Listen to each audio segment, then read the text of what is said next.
Hi guys, episode 14 के starting में हम देखते हैं इम्परर दियाओ से मिलने आता है। दियाओ उससे नॉर्मली बातें करने लगती है।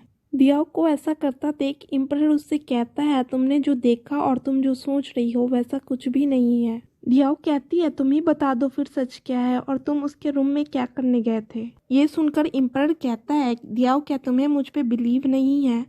दियाओ तो गुस्सा होती ही है, पर वो ऐसे प्रिटेंड कर रही होती है जैसे उसे कोई फर्क नहीं पड़ रहा है। दियाओ कहती है, मैंने सिर्फ को कह दिया है, तुम्हें जो भी खाना होगा वो तुम्हारे लिए बना देगा, तुम उसे कह देना। इम्परर कहता है, तुम ये क्या कह रही हो, तुम्हें पता है ना मुझे उन लोगों का बनाया हुआ खाना खाना पसंद नहीं है।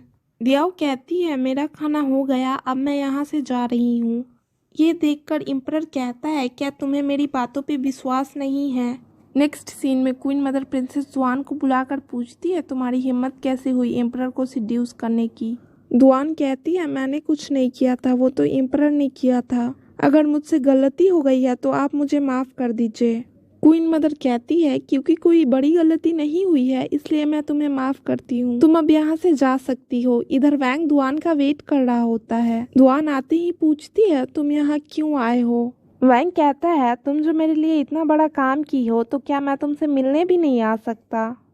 दुआन कहती है, मैं समझ नहीं पा रही हूँ तुमने ऐसा क्यों करवाया, क्या तुम एम्परर का रेपुटेशन खराब करना चाहते हो। वैंग उसके करीब होते हुए कहता है, तुम्हें क्या लगता है मैं इतना मेहनत सिर्फ इसलिए करूँगा ताकि एम्परर का रेपुटेशन खराब हो जाए। तुम जो उस दिन अपने गले का दाग छुपाने के लिए पाउडर लगाई थी उसमें मैंने पॉइजन मिलाकर भेजा था। तुम जो उस दिन एम्परर को सिड्यूस करने की कोशिश कर रही थी तब वो पॉइजन उसके अंदर चला गया।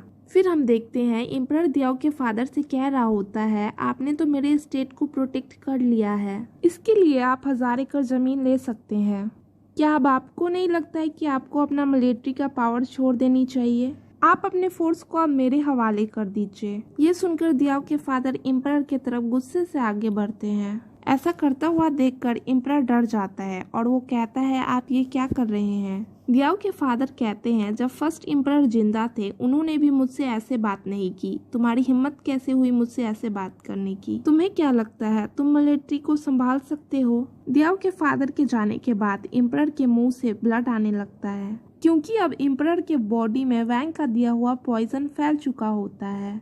सर्वेंट चिल्लाकर कहता है, कोई डॉक्टर को बुलाओ, एम्परर को क्या हो गया। एम्परर सर्वेंट से कहता है, तुम धीरे बोलो, डॉक्टर आए, ये बात किसी को पता नहीं चलनी चाहिए। नेक्स्ट सीन में हम देखते हैं दियाओ को एम्परर के बारे में कुछ मालूम ही नहीं होता है। वो चॉपिंग कर रही होती है तभी उसका फिंगर कट जाता है। क्वीन कहती है, इम्प्रेस ये तो अब शगुन हो गया, आपको अपना ख्याल रखना चाहिए। दियाओ कहती है, कुछ नहीं हुआ, इतनी बड़ी भी बात नहीं है। क्वीन कहती है, इम्प्रेस मैं तो आपको ये बताना भूल ही गई, आपके फादर भी आए हुए हैं आपसे मिलने। ये सुनते ही दियाओ अपने फादर से मिलने जाती है। दियाओ के फादर कहते हैं, तुम्हारा यहाँ आए इतने मंथ बीत चुका और तुम्हारा कुछ नहीं हो सका, ना तो तुम प्रेग्नेंट हुई हो और ना ही तुम्हारा पावर बढ़ा है। दियाओ कहती है, इतनी जल्दी क्या है, आप चाहते क्या हैं। फादर कहते हैं, पहले ही बहुत लेट हो चुका है और कुछ बात ऐसी है जिसे तुम ना जानो तो ही अच्छा है, अगर कुछ होगा भी तो मैं तुम्हारा ख्याल रखूंगा। नेक्स्ट सीन में हम देखते हैं डॉक्टर एम्परर को बताता है, आपके अंदर तो पॉइजन है। ये सुनकर एम्परर कहता है, क्या आप इसका इलाज कर सकते हैं। डॉक्टर माफ़ी मांगते हुए बोलता है, मुझे माफ़ कीजिए, मुझे इसका एंटीडोट मालूम नहीं है, मैं आपका ट्रीटमेंट नहीं कर सकता हूँ।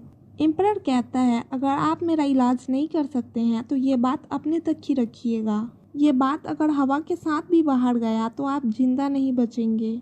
और वो सर्वेंट से कहता है, तुम जाकर दुआन को बुलाकर मेरे पास लाओ। सर्वेंट जब बाहर निकलता है तो उसे क्विंग और दियाओ दरवाजे पे खड़ी दिखाई देती है। वो जाकर दियाओ से कहता है, इम्प्रेस एम्परर अभी बिजी है, उनके पास अभी आपसे मिलने के लिए टाइम नहीं है। ये सुनकर क्विंग कहती है, तुम्हें क्या लगता है हम लोग यहाँ फ्री में आए हैं, एम्परर के लिए खाना लेकर आए हैं। तुम तो ये बताओ, एम्परर इम्प्रेस से क्यों नहीं मिल सकते हैं। सर्वेंट कहता है, मुझे कैसे मालूम होगा कि एम्परर इम्प्रेस से क्यों नहीं मिलना चाहते हैं। ये सुनकर वो दोनों वहाँ से जाने लगती हैं। तभी उन दोनों को दुआन दिखाई देती है जो एम्परर से मिलने जा रही होती है।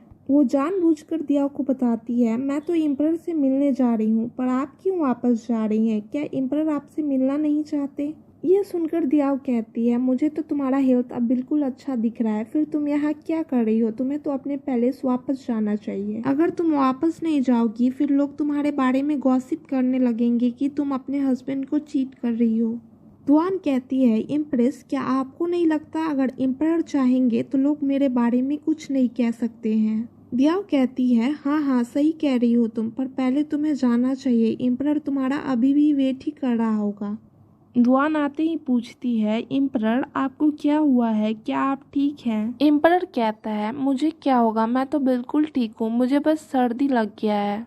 मैंने तुम्हें इसलिए बुलाया है क्योंकि मैं तुमसे पूछना चाहता हूँ, मैं उस दिन जब तुम्हारे रूम में गया था तो मेरा मुझ पे बिल्कुल कंट्रोल ही नहीं था। क्या तुम इसके बारे में कुछ जानती हो? दुआन मना करते हुए कहती है, वो कुछ नहीं जानती है। एम्परर फिर उससे कहता है, मेरे लिए कुछ भी पता लगाना मुश्किल नहीं है। मुझे मालूम चला है वैंग ने तुम्हें पॉइजन दिया था। उसने तुम्हें पॉइजन क्यों दिया था? प्रिंसेस दुआन एम्परर को लास्ट में बता ही देती है, क्योंकि वो आपको मारना चाहता था इसलिए उसने पॉइजन मेरे नेक पे लगाया था। पर मुझे लगता है वैंग के पास एंटीडोट भी होगा।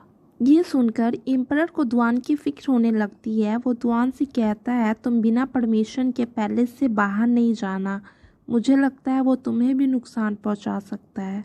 ये कहते ही एम्परर के मुंह से ब्लड आने लगता है, जिसे देख के दुआन बहुत परेशान हो जाती है और वो डॉक्टर को बुलाने के लिए कहती है। दुआन रोते हुए कहती है, मैं आपको नुकसान पहुंचाना नहीं चाहती थी, मुझे तो पता भी नहीं था कि मेरे नेक पे पॉइजन लगा हुआ है। ये सब के लिए मैं ही जिम्मेदार हूँ, मुझे माफ़ कर दीजिए। आप मुझे बाहर नहीं जाने दे रहे हैं, फिर भी मैं जाऊँगी और आपके लिए एंटीडोट ढूंढ कर लाऊंगी। एम्परर उसे बहुत रोकने की कोशिश करता है, फिर भी वो उसका बात नहीं मानती है। यहीं पे इस पार्ट का एंड होता है। Thanks for watching.